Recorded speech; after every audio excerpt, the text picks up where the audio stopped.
Petrol, diesel, gas cylinder के लगातार बढ़ते दामों और अन्य वस्तुओं की बढ़ती कीमतों के खिलाफ आधे दिन के बंद के लिए कांग्रेस कार्यकर्ता शनिवार को सड़कों पर उतरे।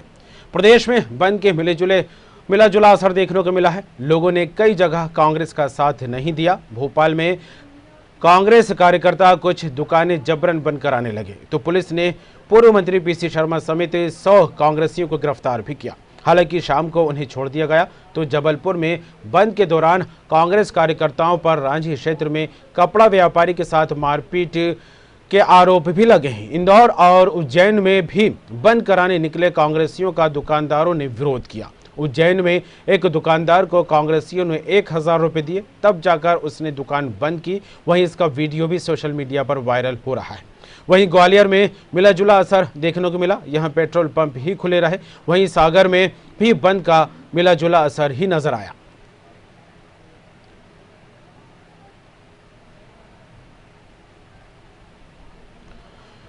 ये तस्वीर आप देख रहे हैं मध्य प्रदेश के अलग अलग शहरों की अलग अलग जगहों की तस्वीरें हैं। कांग्रेस ने आज पेट्रोल और डीजल के विरोध में एमपी बंद का आह्वान किया था और ऐसे में प्रदेश बंद को लेकर आधे दिन का जो बंद किया गया उसमें कहा गया है कि बंद सफल रहा। लेकिन जिस तरह से तस्वीरें निकलकर सामने आई, जो खबरें निकलकर सामने आई, उसको देखकर यही कहा जा सकता है कि मिला जुला असर देखने को मिला है। कहीं जोर जबरदस्ती की खबरें निकलकर सामने आई तो कहीं कांग्रेस नेता विनती करते दिखाई दिए। और तो और कुछ जगहों पर ऐसे मामले भी सामने आए जहां पर पैसे देकर दुकानों को जबरन बंद करवाया गया है। और भोपाल की बात की जाए तो यहां पर पूर्व मंत्री पीसी शर्मा समेत 100 कांग्रेसियों को गिरफ्तार किया गया। हालांकि बाद में उनको छोड़ दिया गया है।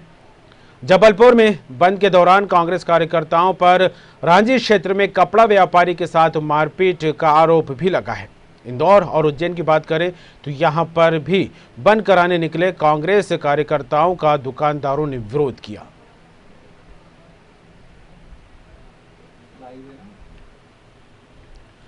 और एक खास तस्वीर निकलकर सामने आई वो रही उज्जैन की। जी हां, उज्जैन में एक दुकानदार को कांग्रेसियों ने 1000 रुपए दिए, तब जाकर उसने अपनी दुकान बंद की। इसका वीडियो सोशल मीडिया पर वायरल हो रहा है। वहीं ग्वालियर में मिला जुला असर देखने को मिला। यहां पेट्रोल पंप खुले रहे। वहीं सागर की बात की जाए तो यहां पर भी बंद से जुड़ी मिली जुली तस्वीरें सामने आई हैं। हालांकि पेट्रोल और डीजल के लगातार बढ़ते दामों को लेकर जनता में भी हाहाकार मचा हुआ है और ऐसे में कांग्रेस लगातार सरकार को घेरने की जद्दोजहद करती नजर आ रही है। सड़कों पर भी इसको लेकर विरोध किया गया। अलग अलग तरीके से कांग्रेस ने विरोध प्रदर्शन किया। इससे पहले पूर्व मंत्री पीसी शर्मा ने भोजन बनाया था, प्रदर्शन किया था। महिला कांग्रेस ने भी प्रदर्शन किया था। सिलेंडर की अर्थी निकाली गई थी और आज बंद का आह्वान किया गया है। और उमेश निगम हमारे साथ जुड़ गए हैं, पॉलिटिकल एडिटर, चलेंगे न्यूज रूम।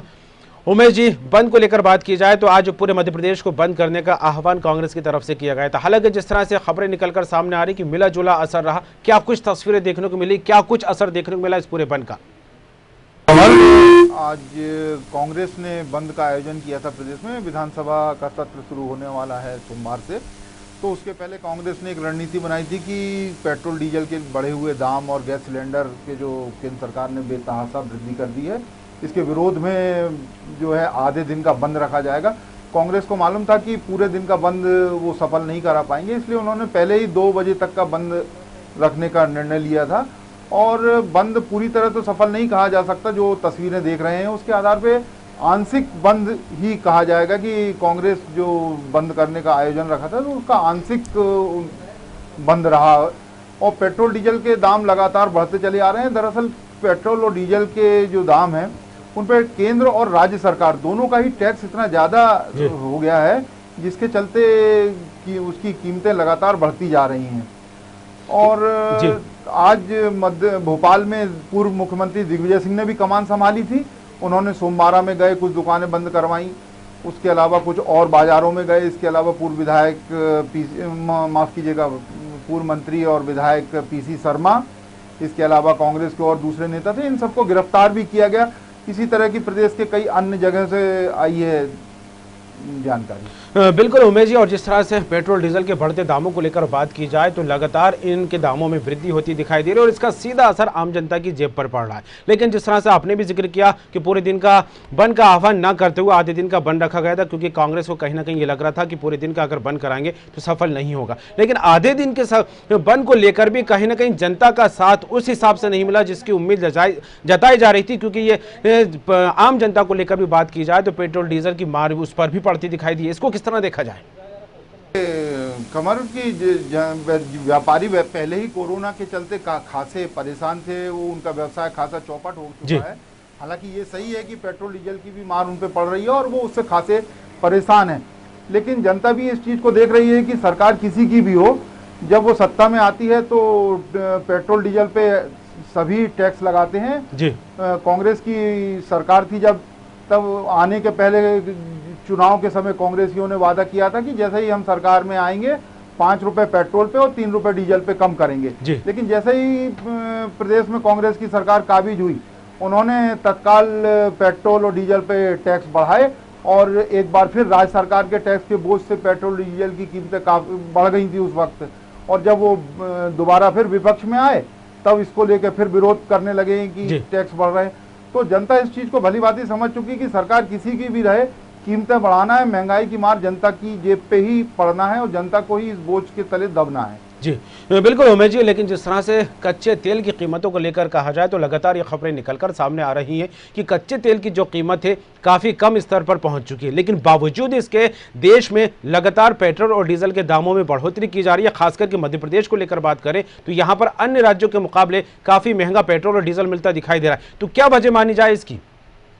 अमर, ये जो खुले बाजार में तेल पेट्रोल और डीजल को डाल दिया गया है तो उसके चलते कीमतें जो हैं वो बाजार की उससे तय होती हैं और जब भी कीमतें बढ़ती हैं तो सरकार कीमतें तो बढ़ा देती है, लेकिन जब कीमतें घटती हैं तो घटाती नहीं है, उधर टैक्स बढ़ा के उसको कीमतों को जस का तस रखती हैं और आए दिन कीमतें बढ़ती जा रही है। अब हालात ये हो गए हैं कि पेट्रोल 100 रुपये लीटर पार भी जाने की नौबत आ चुकी है और मध्य प्रदेश के एक शहर में 100 रुपये लीटर पिछले दिनों बिका भी है।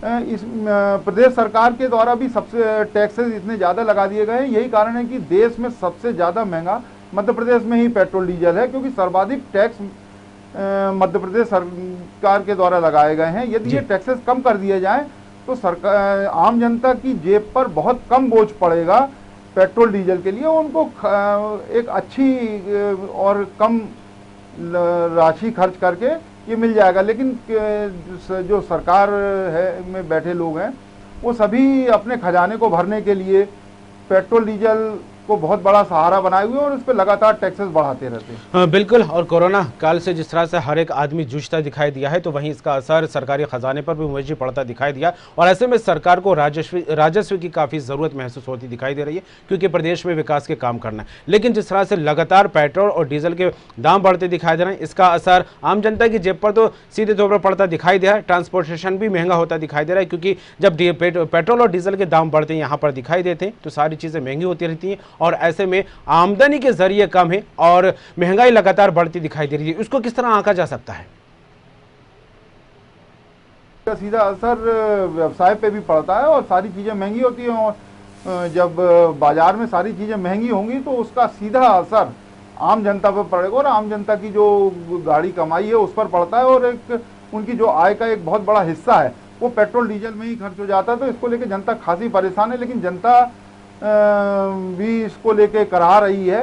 बावजूद इसके केंद्र और राज्य सरकार के कान पे कोई जू नहीं रेंग रही और आए दिन कीमतें बढ़ती रहती हैं। पेट्रोल डीजल की कीमतें अब में बेतहाशा वृद्धि हो चुकी है, जिसके बोझ से जनता बहुत ज़्यादा दबी हुई है। बिल्कुल। और ये तो रही जनता की जुड़ी समस्याएं, जिस तरह से महंगाई लगातार बढ़ती दिखाई दे रही है उमेश जी, लेकिन पेट्रोल डीजल के बढ़ते दामों को लेकर लगातार कांग्रेस मुखर होती दिखाई दे रही है। सरकार को घेरने को लेकर अलग अलग रणनीति बनाती दिखाई दे रही है। इससे पहले भी पूर्व मंत्री पीसी शर्मा को लेकर बात की जाए तो सड़कों पर उतरते दिखाई दिए थे, सड़कों पर टिक्के बनाते दाल बनाते हुए यहाँ पर दिखाई दिए, तो सरकार से पेट्रोल की कीमत कम करने की बात कही थी। कांग्रेस महिला मोर्चा भी आगे आता दिखाई दिया था, लगातार प्रदर्शन होते दिखाई दे रहे हैं और आज बंद की बात यहाँ पर निकलकर सामने आ रही है। तो इन तमाम परिस्थितियों, इन तमाम आंदोलन को लेकर, प्रदर्शनों को लेकर बात की जाए तो कितना असर पड़ता दिखाई दे रहा है?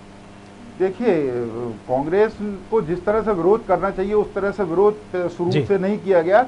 अब चूंकि विधानसभा का सत्र नजदीक आ रहा है तो उनको ये बताना है कि हम जनता के लिए कितनी चिंता कर रहे हैं और विधानसभा में किस तरह से वो सत्ता पक्ष का विरोध कर सकते हैं। तो इसके लिए विधानसभा सत्र शुरू होने के ठीक 1-2 दिन पहले उन्होंने प्रदेश में बंद का आयोजन बुलाया और इसमें भी जो कांग्रेस के प्रदेश अध्यक्ष हैं वो कहीं ऐसे नज़र नहीं आए, लेकिन पूर्व मुख्यमंत्री दिग्विजय सिंह जरूर नज़र आए और कांग्रेस के दूसरे और भी नेता जो थे वो फील्ड में नज़र आए, दुकान बंद कराते रहे और उन्होंने पहले ही आधे दिन का बंद रखा क्योंकि वो जानते थे कि हम पूरे दिन का बंद नहीं करवा पाएंगे और जनता भी हमें उतना साथ नहीं देगी। हालांकि जनता इस बोझ से दबी हुई है, जनता परेशान है, लेकिन व्यवसायियों को अपने धंधे भी करना है, इसलिए वो दुकान खोल रहे हैं। उज्जैन की जो घटना है, 1000 रुपए लिए उस दुकानदार ने, उसने यही कहा दुकानदार ने कि हम दुकान यदि बंद कर लेंगे तो हमारी आय नहीं होगी और हमारे पास कोई ऐसा साधन नहीं है कि हम अपने घर का खर्चा चला सकें, तो हमारा नुकसान हो जाएगा। तो इस पे कांग्रेसियों ने पूछा कि कितना खर्चा होगा, तो उस पे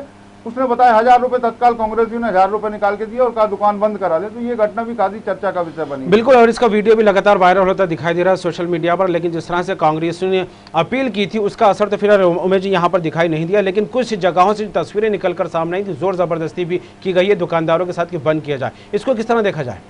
जी हाँ, जोर जबरदस्ती की गई है। दरअसल क्या है कि बहुत सारी दुकानें हैं, उनको तोड़ फोड़ की आशंका रहती थी, डर बना रहता था, तो इस वजह से कुछ लोगों ने जरूर बंद कर लिया था। लेकिन कई बाजार ऐसे थे जहाँ कुछ दुकानें बंद थी और कुछ दुकानें खुली हुई थी, तो इसको आंशिक रूप से बंद कहा जा सकता है, पूरी तरह से नहीं कि वो पूरी तरह बंद करा पाए बाजार को। आंशिक रूप से बंद जो कांग्रेस का था वो सफल रहा। चलिए, बिल्कुल आंशिक रूप से सफल रहा है। हालांकि कांग्रेस को उम्मीद थी और जिस तरह से कयास लगाए जा रहे थे कि आधे दिन का बंद है, कहीं ना कहीं सफल होता दिखाई देगा, लेकिन कांग्रेस की उम्मीद टूटती दिखाई दी। जनता फिलहाल उस अंदाज में साथ देती नजर नहीं आई।